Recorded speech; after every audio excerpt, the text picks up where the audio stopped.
What's up, Pod Pals? It's your buddy Adam, and you're listening to Podcasting Business School, the show where I teach podcasters how to love their podcast like a hobby and build it like a business. This is a very special podcast audit episode. I've got my new pod pal, Jessica, from the Alive with Jessica Silverman podcast, and we're going to dive into some podcasting tips about audience growth, audience activation, monetization, marketing strategies, and all things podcasting. So, Jessica, welcome to the show. Thank you, Adam. It's a pleasure. All right. So let's set a goal. I'm all about setting a goal up front. Let's say I say something smart today and you're like, oh my God, I'm going to implement on that. And you implement and you get some great results. Let's say we're doing like a recap session 6 months from today and things have gone really, really well between now and then. What would that picture look like for you?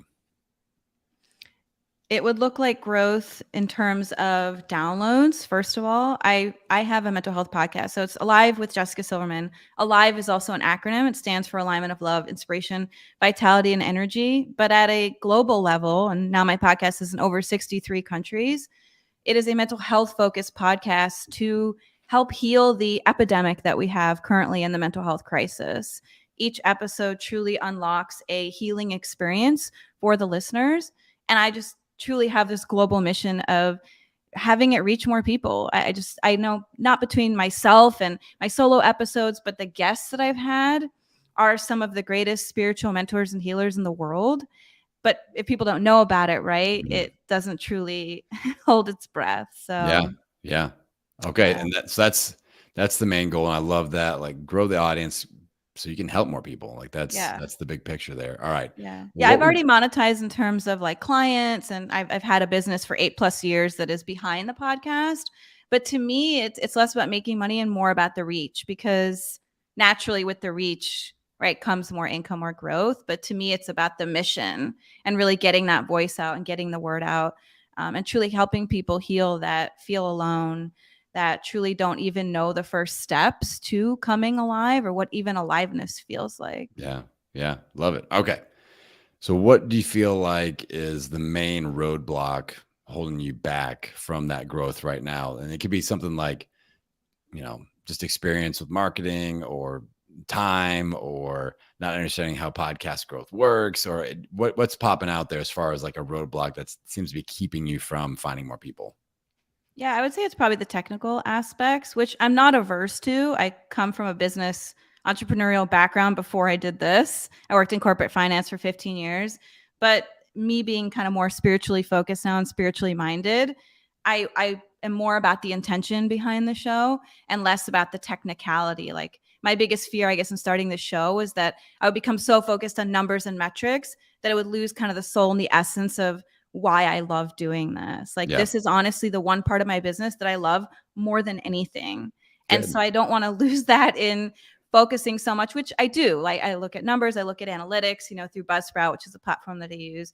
And then I get so stuck in it that it kind of leaves me frozen and crippled. And I just like to have the conversations and, talk to people, like the connection behind the podcasting. And then, of course, the listeners is really what it's about. And even at PodFest, when we go to some of those talks, like the technical, like even the word SEO, which I've tried some things actually since PodFest this year that have worked, but I don't know, I just get the heebie-jeebies when I hear all those technical words, and I'm no, this is not my MO. So Yeah.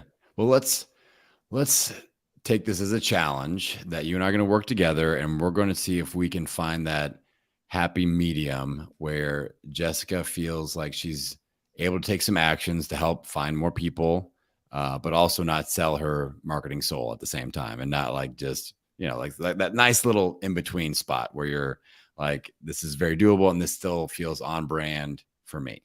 And so I think that, look at low-hanging fruit stuff, and then we'll kind of work from there. So the first thing, you mentioned SEO. I think there was a couple quick things that you could do. It's like a set it and forget it one time, and we don't have to worry about it so much.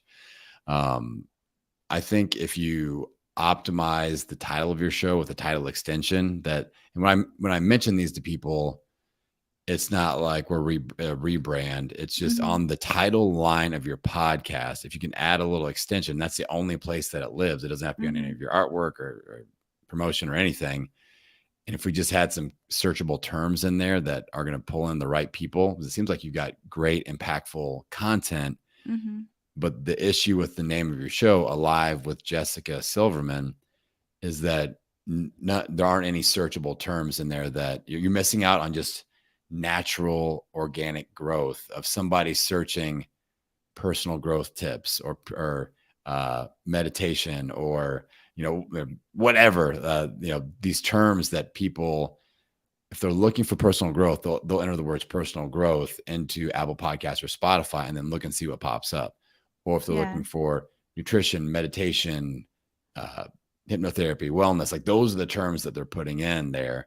So if we don't have any of those searchable terms, we're missing out on popping up onto that screen really easily. So this technique is basically, we go Alive with Jessica Silverman, and then it would be a subtitle, but on the actual title line. Mm-hmm. I actually So, have a subtitle. That was okay, one of the yeah. SEO changes I What do we made. have? What do we have It's there? inner child and ancestral trauma. Okay, still nobody. I don't think people are searching those words Mm-hmm. specifically.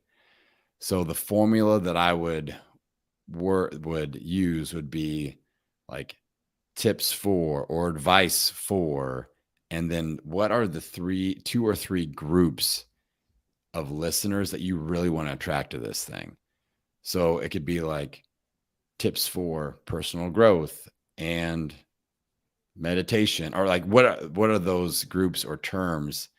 And it's kind of like, if you could put people that listen to your show that are ideal listeners and describe them in 2 to 3 ways with 2 to 3 searchable words, we put those in there, and like it'll make a huge difference. I mean, but it's got to be keywords. That's the key. So it could be like healing, emotional wellness. Emotional wellness. Yes. The word wellness, period. Great. Mm-hmm. Love that. Wellness, personal growth. I mean, even if it was like tips for people healing along a personal growth and wellness journey, like, yes, please. Like that's that way, if people are searching wellness or personal growth, which are huge search terms, like it's really, really good. And then your image pops up with, 10 other images that pull up with those same keywords. And then we're just kind of fighting for their attention with the art that you've got on your show. So we have to make sure that that's going to resonate with the person that you're trying to attract, as kind of a second level of this whole strategy. But I like that a lot better. And it's just like, and this is one of those situations where a lot of creative people, they're like, they feel like they're selling their soul a little bit, but I'm like, listen, this is the name of your show.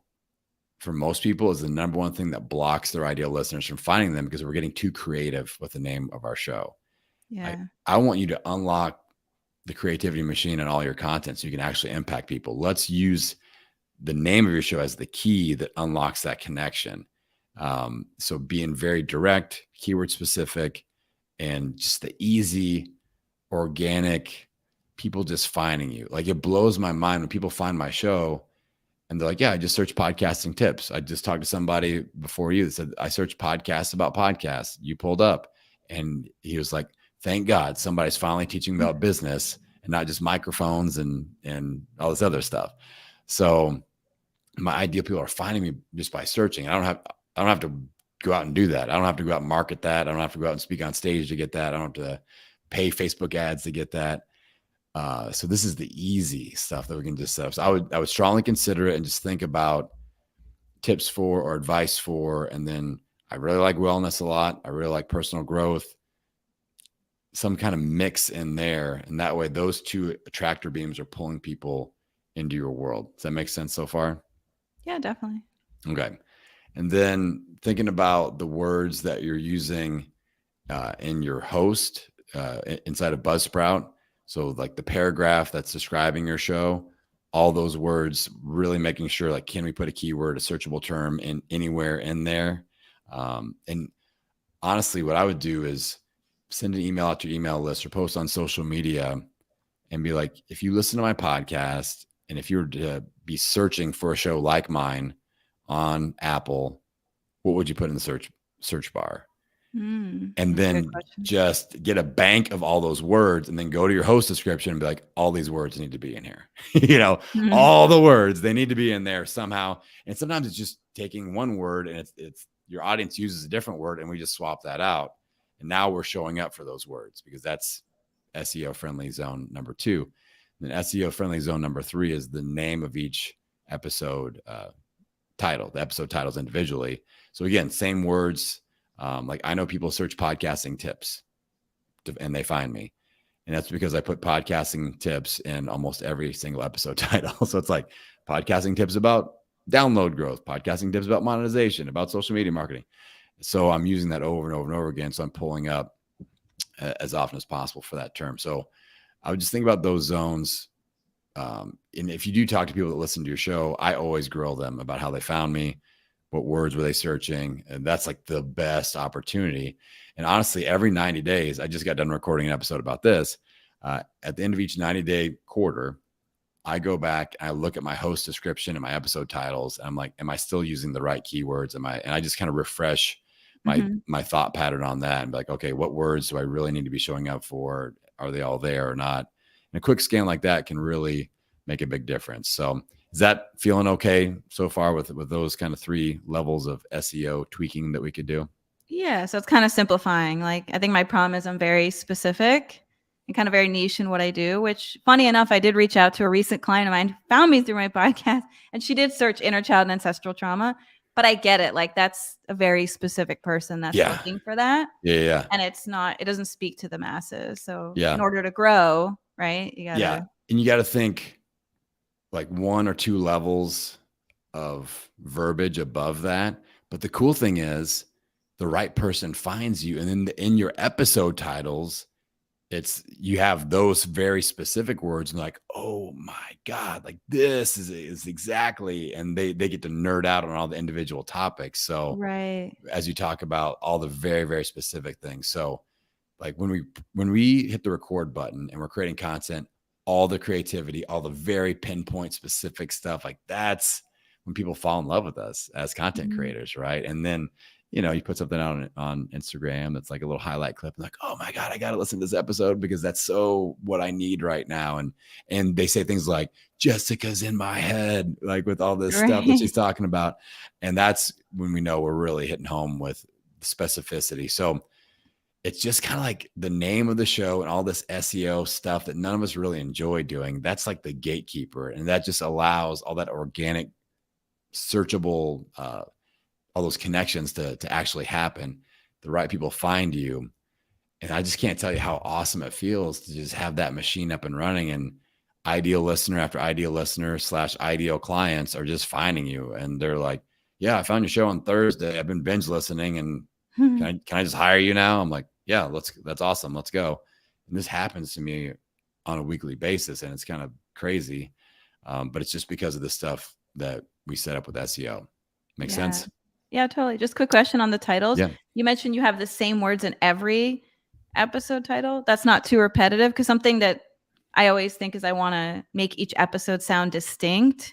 So Yeah. people, when they're making choices, like it really speaks to them. Yeah. So my situation is a little unique because I obsess over this and it's kind of my job to figure this stuff out. Yeah. So it's a little bit different, but I know, I mean, 99 out of 100 people that I talk to that they found me by searching something, it's because they put podcasting tips. So I've Mm, just zeroed in pinpoint. So I'm like, this is the key term. So I use it as much as possible. But for you and your brand, you might have like 10 things that you really want to show up for or whatever. And it's just like, if there's an opportunity to use those words, one of those words or more in a title, let's see if we can use that. So, and even for me, it's like 7 podcasting tips for sponsorships. And then it could be the next one, 5 marketing tips for podcasters, yeah. so it's Yeah. kind of like different variations. And the other thing is I know so many people are searching, they want the podcasting tips. So they never get tired of, they're not like looking at the title like more podcasting tips. Boo. True. True.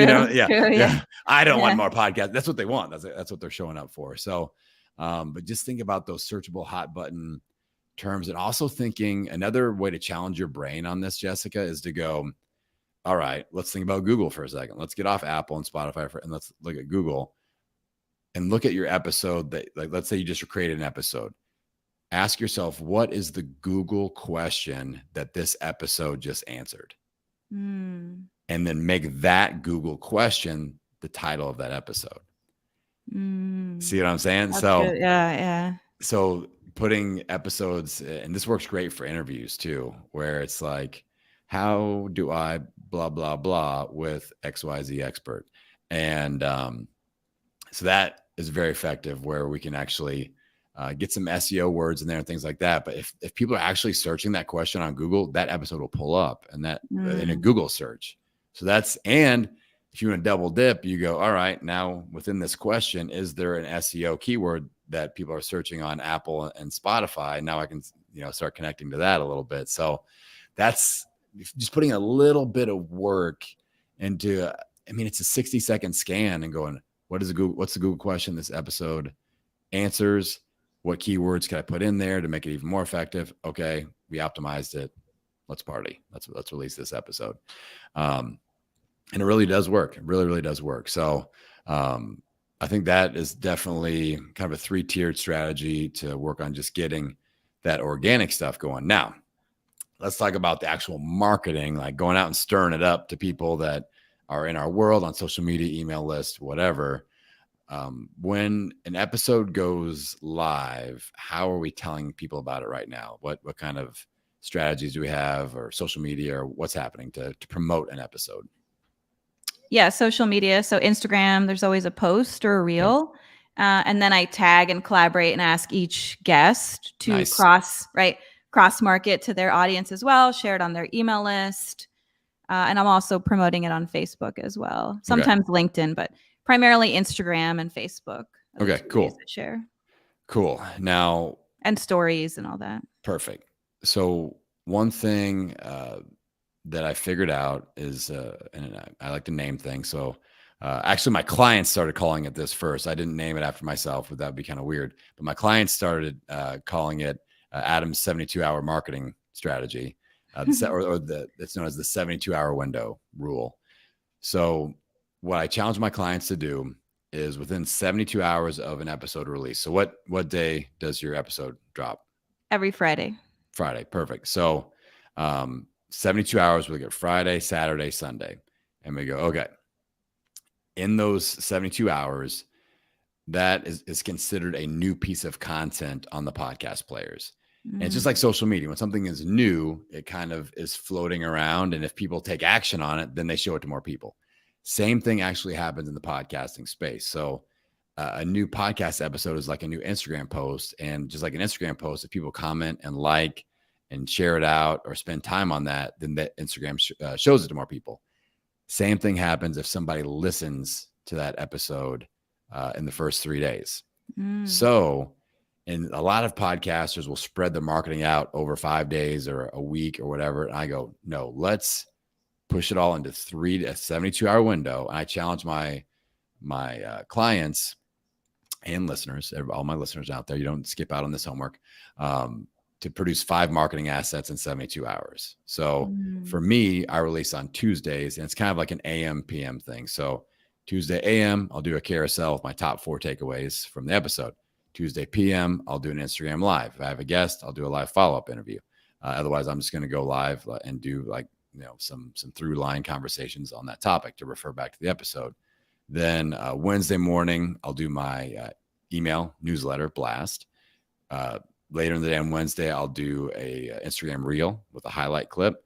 And then Thursday morning, I'll do one more Instagram reel. So I have 2 video assets, an email marketing, a carousel, and then a live. Those are my 5 things that I'd use to promote that episode in 72 hours. But it's all just stirring it up any way that I can and approaching from different angles to make sure people know. I was trying to give them a good reason to keep listening. And that's something to consider when we are thinking about our audience. Like, we want to get SEO, all that optimization going to find new listeners. But our marketing that we do on social media, I think we need to view that as to keep our current listeners listening. A lot of that, like, let's keep the people interested in sharing it out, and that'll help with growth. And some people find us through hashtag searches and stuff like that. But really, it's all about like, let's keep these people activated. So that's a key strategy that works for, that's what I use. It works for a lot of my clients. Any thoughts on that, on kind of smushing marketing efforts into a 3-day window? Any Yeah. roadblocks popping up or ideas? I actually had two questions that popped up. First from the SEO and second from the marketing aspect. So for the SEO, do you think there's certain like, you know how like on social media, certain words could be shadow banned? Does that also, in your experience, work on like Apple and Spotify? Like for instance, if I use the word medicine, that could be considered controversial, right? In today's world. Is that like not favored versus other keywords? Have you seen anything like that? I have not experienced any of that. Okay. But there's no like algorithmic filter, spam filter in the podcasting space. Okay. Now, I have heard about things like on like Spotify taking certain episodes down because they're talking about something that isn't kosher to talk about or whatever. Right. Like that's a thing. But I mean, I have not heard that specific, especially like with words like medicine, and people have Right. podcasts of all kinds of weird stuff. Like it's content and they can't discern from like fictional based podcasts. I mean, there's murder based podcasts and stuff like that. So like, is the word murder going to be Right. that? Right. True Yeah. crime is the second Yeah. most popular category. So that's one of the beautiful things is like, I feel like you really have to be stirring it up in a huge way with giant negative consequences to have anything like shadow ban taken off or anything like that. So that's nice. Yeah. No, there was a time when like healers or even like herbalists, like my local tea shop, she got shut down on Instagram just for using the word herbal. When tea is herbal, it wasn't, wasn't weed or anything like that, but she got shut down. Yeah, it gets crazy. So my second question was release date. So even as you were saying 72-hour window, I'm thinking my podcast comes out on a Friday. And from a social media perspective, I normally don't post a lot on Friday. It's kind of the weekend. People are tuned out. Do you recommend changing my release date? Like you do Tuesday or a Monday or something early in the week when people are looking? Would that make a difference? Huge difference. And that was my final note. And Clicked. I'm like, I feel so happy that you saw that. Like this just shows me like you're dialed in and this is really good. So you're reading my brain waves effectively. Yes. The most effective release days are Monday through Thursday because just like social media activity, podcast listenership kind of dies down on the weekend. And honestly, I think that's just because people, there's too many pattern disrupts on the weekend.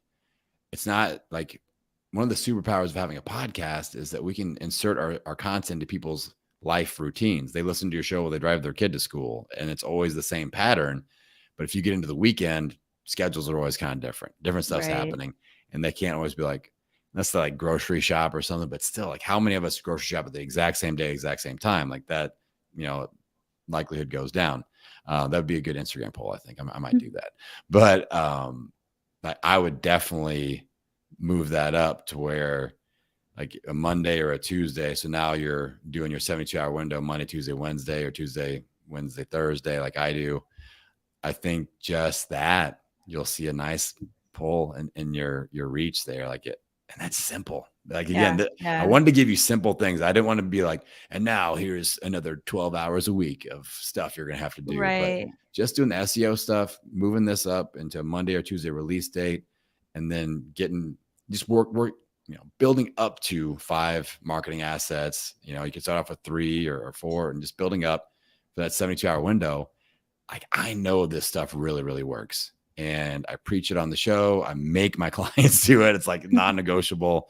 And it really does work. I've seen people double, triple, quadruple, 10x their downloads with the tips I've given you today over a matter of weeks, maybe months. And it's super cool to see that kind of a jump because it's just organic, natural stuff that you don't have to keep doing over and over. You're already doing marketing. Like we just squish it into a window. Cool. Let's do that. So yeah, I think you're on the right track here. Outstanding. All right. I've given you lots of homework. I've been working personally to not give people a million things to do on these podcast audit episodes. So I think we got our list. I want to make sure that people know how to get into your world, how to contact you, how to check out your brand, and how to check out your show. So where do they go to do that? Yeah, so I'm on Instagram at Mozen, MOZEN _wellness on Instagram. Facebook, it's Jessica Schiller Silverman. My podcast is Alive with Jessica Silverman, Healing Inner Child and Ancestral Trauma, which soon to be changed, but the Alive with Jessica, thanks to you, Adam. The Alive with Jessica Silverman will not go away, ALIVE with Jessica Silverman. And I have a Facebook group that is the same name, Alive with Jessica Silverman, if Facebook is your fancy. Outstanding. So if you vibe with what Jessica is cooking up here, go and check her out, get into her world, and make sure you tell her that you found her on the Podcasting Business School podcast. If you all want to join me for Podcast Audit, hop on my calendar, go to the website, podcastingbusiness.school. Hop on. I've got lots of spots open for the summer. I'm recording a ton of these this summer because I tend to wind down and not do so many at the back edge of the year, because I spend more family time. So hop on the calendar. Would love to have you on, just like my pod pal, Jessica. And with that, I'm going to send you all out into the world, wishing you health, happiness, and many downloads. We'll see you next time.